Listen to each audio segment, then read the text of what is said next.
Happy Sunday everyone! For this video ay mag-blower muna tayo ng palay. Tawag dito sa amin ay palid. So yung inihihiwalay yung empty and has rice or upa. Since wala naman po kaming blower ay ito na po ang ginamit namin, electric fan. So yan yung paghiwalay ng upa sa palay para magandang tingnan yung palay. Since sinisipag siya ngayon sa pagpapalid, ako naman ay maglalaba. So ako na lang muna yung maglalaba dahil babad yung mister ko ngayon sa araw.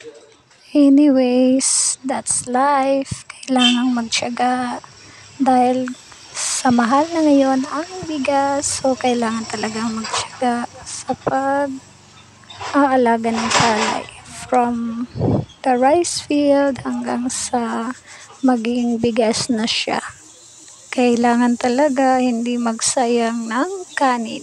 Dati talaga may blower talaga na design para sa palay. Pero ngayon, hindi na kasi uso yung pag-blower ng palay. So, ganyan na lang, electric fan. Dati rin, dati yung mga magsasaka, yung ginagamit nila yung pure na hangin galing sa nature.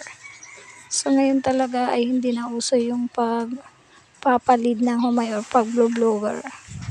So, sinipag lang siguro yung mister ko sa pag-blower. And that's it for today. Thanks for watching. Ito na po yung price. Thank you for watching. Please don't skip my ads. Happy Sunday!